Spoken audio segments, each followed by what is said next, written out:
All right, let's talk about Kentucky and Florida. Game of the weekend. One of the best games of the season.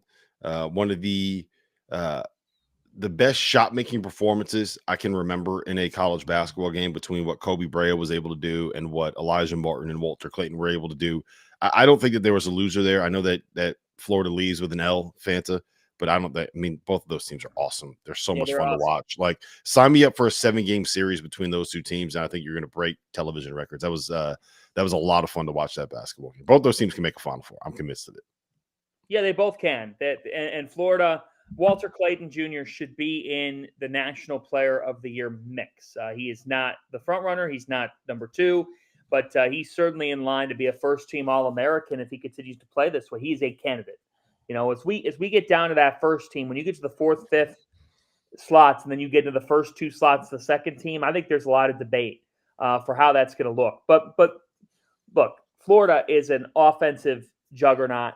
And it's because they could play through Walter Clayton, and they could play through Elijah Martin. I mean, Elijah Martin has this microwave ability, and to be able to even be in the game on a day where Kentucky's shooting the basketball that well, and Kobe Brea is a computer from beyond the arc.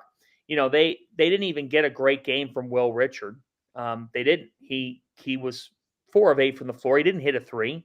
Alex Condon, you know, he didn't have a particularly great day, but I think that Florida team is certainly capable, and I will call it now.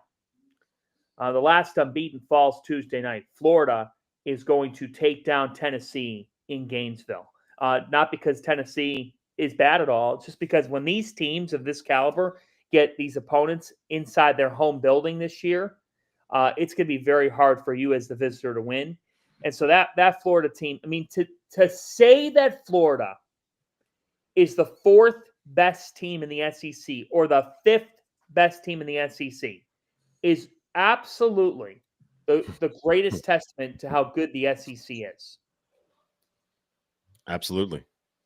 You know what's weird about the league this year? T.O.? It is very clearly the best conference in college basketball, right? And it's very clearly like I think you can make the argument that there might be the 4 best teams in college basketball in the SEC. I don't think I'm quite there, but there's an argument to be made that the 4 best teams in college basketball are all in the SEC. Who's the best pro? You look at the top teams in that league. It's not like they're loaded with NBA draft guys. You look at the guys that are going to be all conference right now for coming out of that league. It's Janai Broome, upperclassman, probably going to get drafted because of the year he's having, but it's not like a surefire lottery pick thing. Chaz Lanier, 5th-year guy. Zakai Ziegler, probably not an NBA guy. Mark Sears, back because he's not an NBA guy. Walter Clayton. You look at some of the guys up and down Kentucky's roster. Yeah, like there's a lot of pros, but they're not on the teams that are winning. Like, I think that right there is a testament to what college basketball is in 2025, the top of the SEC. Yeah, it really is. That's kind of where we're at. And I thought I brought this up yesterday. Like, do you distribute the funds, or do you pay all these high talented guys if you have a limited allotment, like Rutgers, for example? Do you pay those top 2 players a ton of money hoping they can carry you through, or do you disperse that money out through 8 people? Go ahead. On the pro front, I will say this. LeBaron Filan is creating a case for him to be taken in the lottery, late lottery, but he is in that mix right now, guys. Mm-hmm. Yep. But to go back to the point, like, it's how do you distribute your funds? And it's a lot of older players. Older players are winning right now. And with that news that came out that they might add a 5th year for everybody, blanket a 5th year, please don't do that. My God, please don't do that. This is crazy. Stop. Now, older guys win. And as a result, the SEC, who's been very willing to dive deep into the pockets, they've been able to create a lot of depth and a lot of really talented pieces. So that's kind of the state of college hoops. Like, older wins. It doesn't have to be this standout older. But I've said this for years, or for 2 years. I think next season the power is going to go back to the freshmen a little bit. And that's if the 5th year doesn't come into play. So if they decide to extend this 5 years for college, which is ridiculous, you can graduate in 3 now because you have to go to summer school. Like, why would you add a 5th year? That's just stupid.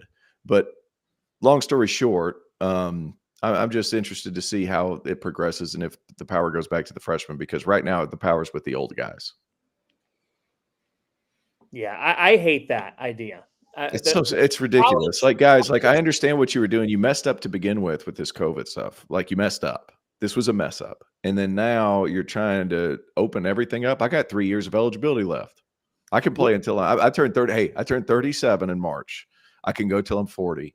I'll collect $100,000 in NIL at whatever Big South school will have me. I'm ready to go.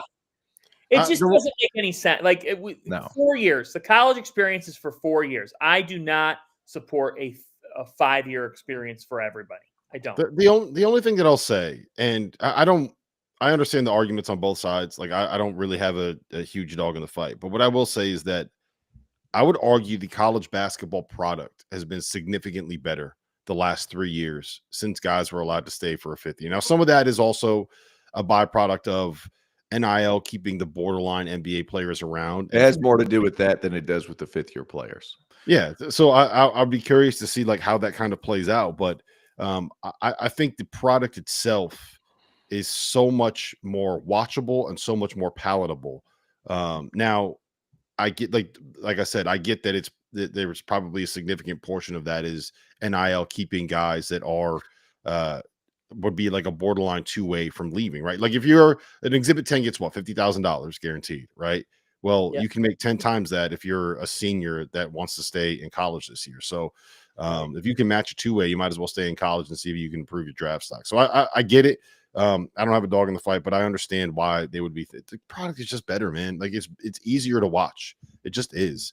I was a 5-year college guy. I had a COVID year before. Not intentionally. Not intentionally. So what? Look, it's not the worst thing in the world. Some people need the extra year. Okay. Some of us get distracted in college. Some of us are no, but we're talking about Division I, where kids they stay all summer, Rob. They stay all summer.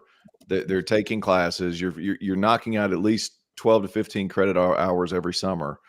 Dude, you don't need 5 years. You don't need 5 years. Stop it. All right.